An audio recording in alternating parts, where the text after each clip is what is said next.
Hello, Netherwood. This is the talk for Wednesday, September 16th. I want to give you a little bit of history on what's happened with our family.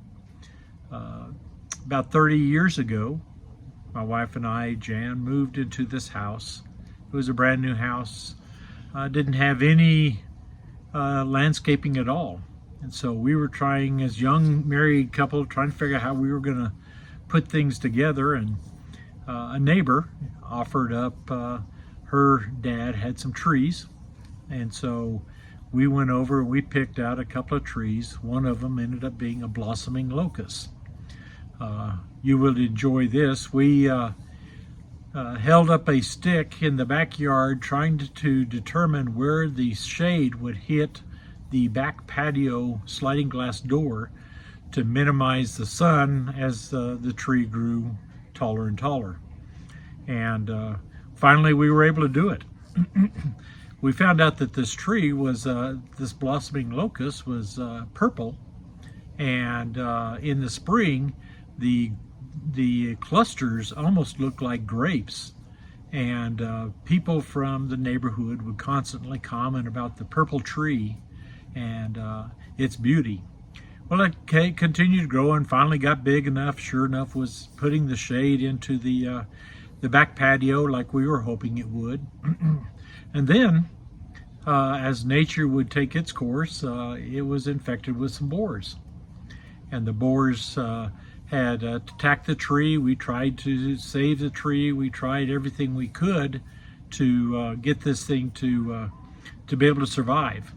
And unfortunately, the biggest part that was attacked was the roots, or the stalk of the tree, the trunk. And so as time went on this year, we saw that the tree was beginning to lean, and I didn't want the tree to fall onto the house or onto the rose bushes, so made the decision that we were going to have to cut it down. This was a big deal because this tree was one of the first things that we ever put in our yard, and so it was a landmark for us. Sure enough, we cut the tree down. We were able to haul it off, and that night Jan and I were a little bit sad because this tree that we had planted when we first moved in the house no longer existed, and there was this big open space in the backyard. Well, as God would have it, that night we went to bed, had the window curtains drawn so that we could look out that night. And Jan was awoken by a sight that she had not seen. And she looked, and sure enough, the space that was vacated from the tree ended up having this beautiful moon, full moon, that was shining bright and woke her up.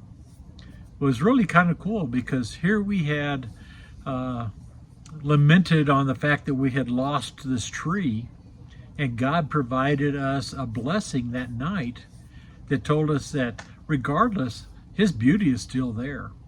And it makes me think of this passage here in Psalms 19, and it says, "The heavens declare the glory of God. The skies proclaim the work of His hands. Day after day they pour forth speech. Night after night they reveal their knowledge. They have no speech. They use no words. No sound is heard from them. Yet their voices go out into all of the earth. Their words to the end of the world. In the heavens, God has pitched a tent for the sun.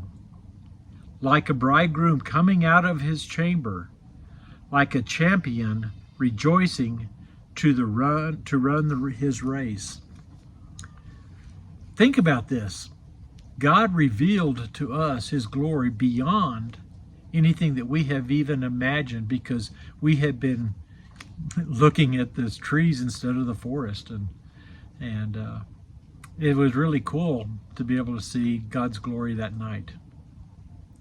So take some time, look around, and enjoy God's glory.